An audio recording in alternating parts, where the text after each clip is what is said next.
La importancia de la escucha en la educación musical. Desde siempre, el ser humano ha estado en relación con la música. La música es un arte omnipresente en todo tiempo, lugar y cultura. Como lenguaje, está específicamente hecho para ser escuchado. Tan importante como los pies de un individuo para caminar, así son la producción y la escucha para la actividad musical. Por tanto, el modo de escuchar música, o las músicas, ha ido evolucionando paso a paso con el modo en el que ésta ha sido elaborada y a su vez, como era de esperar, con el modo de vivir de los seres humanos. Es decir, una escucha musical inserta y siempre concordante con su propia cultura madre, situada y determinada. Desde la prehistoria, donde se escuchaban sonidos producidos con instrumentos muy rudimentarios hechos con huesos, piedras o la voz, pasando por la antigüedad de los aedos, rapsodas y poetas. En la iglesia, con salmos y alabanzas, en cantinelas, en la guerra, en el mercado, en la corte, en una ceremonia tribal, en el teatro, en una sala de conciertos, en un palacio o en un entierro.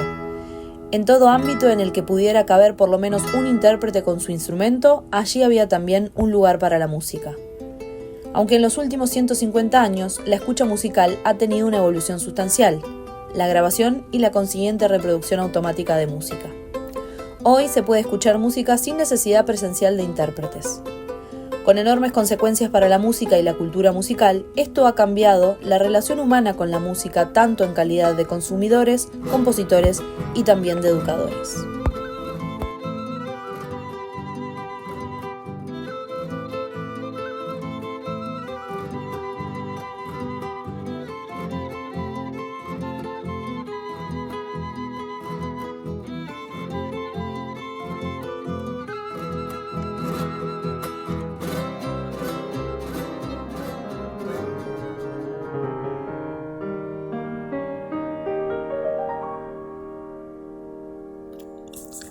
Un educador musical ha de educar principalmente dos tipos de sujetos musicales, a saber, el receptor, el oyente, o el productor, el músico. Y ambos sujetos en un aspecto han de ser educados del mismo modo, a saber, en el aspecto de la escucha. Para ello, cabe distinguir entre las acciones humanas de oír y escuchar, entendiendo por oír la mera función fisiológica del oído y por escuchar un compromiso mental con un trasfondo semántico en el que el mero sonido y el oído resultan un medio para un fin que en definitiva es intangible e incluso espiritual. Diversos autores como Michel Chion o Theodor Adorno han categorizado distintos estratos cualitativos en la acción de escuchar. Copland dice: si se quiere entender mejor la música, lo más importante que se puede hacer es escucharla. Nada puede sustituir el hecho de escuchar música. Copland señala tres planos distintos: el plano sensual, el plano expresivo y el plano puramente musical. En el plano sensual se refiere principalmente al timbre en tanto agradable o desagradable. En el plano expresivo, una primera impresión que puede ser tanto de fuerza como de velocidad o incitación al movimiento.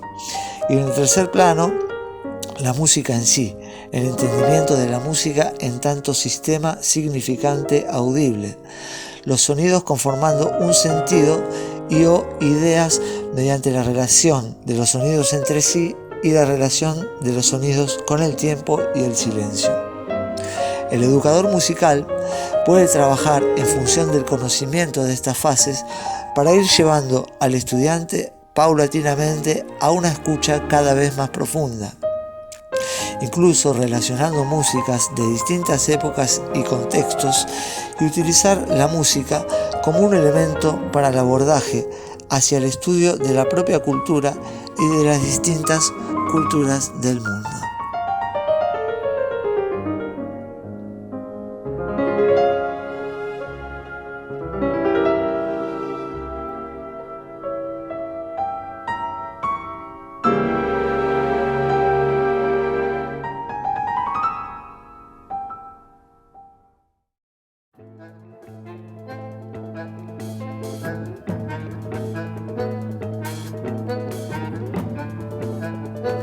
En las biografías de todos los músicos vemos una estrecha relación con la música a través de la escucha. Incluso, en muchos casos, prácticamente desde que aquellas personas han nacido. Este parece ser un primer paso ineludible en la formación de los músicos, ya que todos empezamos por allí. Muchos, por no decir todos, son los casos en los que la escucha se da en la intimidad del seno familiar. Al principio, con parientes cercanos que generalmente fueron músicos. A la música me ingresa mi padre, porque mi padre era un melómano doméstico, digamos,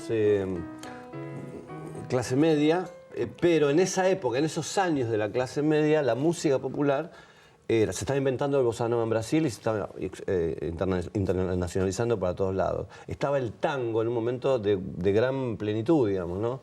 Estaban apareciendo los modernistas por el lado de los Expósito, digamos, y ya estaban muy instaladas, o se habían grabado ya los discos de Troilo, de Pugliese, de Salgán, la gran mayoría de ellos. Estaban ya los discos del polaco, los grandes discos del polaco Goyeneche, de Rivero, con estas orquestas. Estaban los discos de Darien, hasta los de D'Arienzo, que eran mucho más populares, los discos de Julio Sosa. Mi viejo escuchaba Gershwin, el Americano en París, la Rhapsody in Blue. Escuchaba Miles, escuchaba Sinatra, escuchaba las orquestaciones de Sinatra con Count Basie, las músicas de película. Entonces había una cantidad de música en la casa. ¿Y vos le prestabas atención? Yo le daba, claro, me encantaba, me volvía loco. De eso no se me fue más. De hecho, autores como Jobim, te digo que creo fueron los tipos que me pusieron las melodías que llevo en el cuerpo, te diría, ni siquiera en el corazón ni en las metáforas. Que escuchás una melodía y ya sabes, ya te remonta como la Magdalena de Proust, te lleva directamente a un lugar y a una época, ¿no? Y así que mi viejo es el que me mete en la música. ¿Y tomaste lecciones de piano? Y después, sí, la señora Bustos. ¿Bustos? Sí, una profesora de barrio. Si bien no todos los seres humanos son músicos o productores de la misma, lo que sí se puede afirmar es que todos somos oyentes y por lo tanto somos personas que podemos tener una rica e interesante vida musical, sea cual sea la ocupación en la que nos desempeñemos. Actualmente, gracias a la revolución tecnológica, se puede participar de la música en distintos momentos, al bañarse, al cocinar, mientras uno está trabajando, ya sea manejando un taxi, atendiendo clientes en una peluquería, al realizar un traslado en colectivo o caminando por la calle. En fin, la música está presente en cualquiera de los ámbitos que transita y habita el ser humano. Por ello, y porque hay más personas escuchando música que produciéndola, resulta fundamental que en la educación musical fomentemos el hábito de escuchar música. De ser posible, ampliar el abanico de posibilidades, un poco más allá de lo que ofrece el mercado musical. Es en ese sentido que, de la mano del educador musical, experto en la materia, se pretende generar en los estudiantes un espíritu reflexivo, abierto, crítico. De este modo, conforme su vocación, consideramos que el educador tiene la convicción de promover, de manera profunda y consistente, una vida en vinculación con la música. Es decir, impulsar una vida más sensible, contemplativa y empática.